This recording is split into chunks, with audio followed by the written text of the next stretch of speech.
Sir Topham Hatt works his engines hard, but they are very proud when he calls them really useful. "I'm going to the scrapyard today," Edward called to Thomas. "What, already? You're not that old," replied Thomas cheekily. Thomas was only teasing.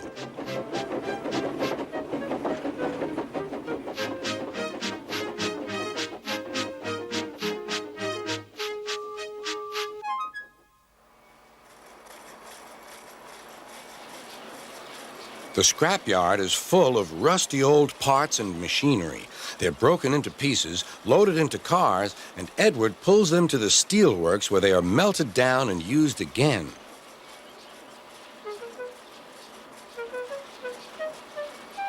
Today, there was a surprise waiting for Edward in the yard. It was a traction engine. "Hello," said Edward. "You're not broken and rusty. What are you doing here?" "I'm Trevor. They're going to break me up next week." "What a shame," said Edward. "My driver says I only need some paint, polish, and oil to be as good as new, but my owner says I'm old-fashioned." Edward snorted. "People say I'm old-fashioned, but I don't care. Sir Topham Hatt says I'm a useful engine. What work did you do?" "My owner would send us from farm to farm. We threshed corn, hauled logs, and did lots of other work. The children loved to see us." Trevor shut his eyes, remembering. "Oh, yes, I like children." Edward set off for the station.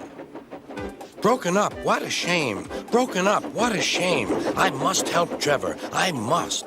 He thought of all his friends who liked engines, but strangely, none of them would have room for a traction engine at home.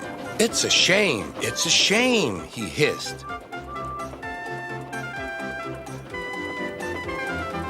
Then, beep, beep. Why didn't I think of him before? There on the platform was the very person.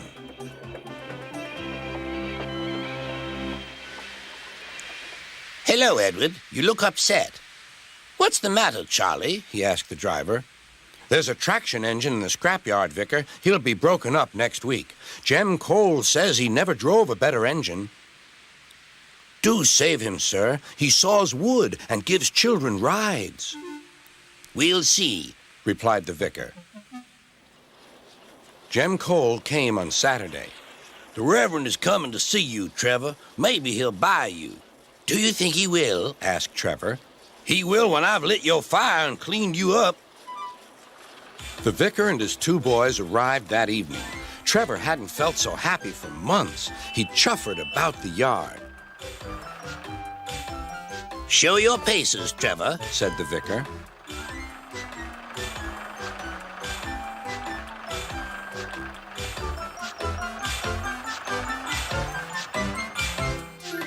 Later, he came out of the office smiling.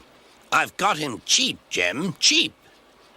"Do you hear that, Trevor?" cried Jem. "The Reverend saved you, and you'll live at the vicarage now." "Beep, beep," whistled Trevor. Now Trevor's home is in the vicarage orchard, and he sees Edward every day.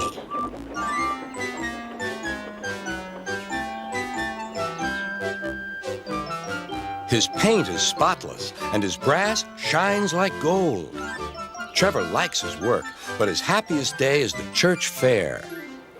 With a wooden seat bolted to his bunker, he chuffers round the orchard, giving rides to children.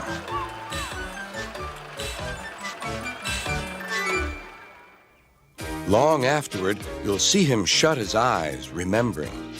"I like children," he whispers happily.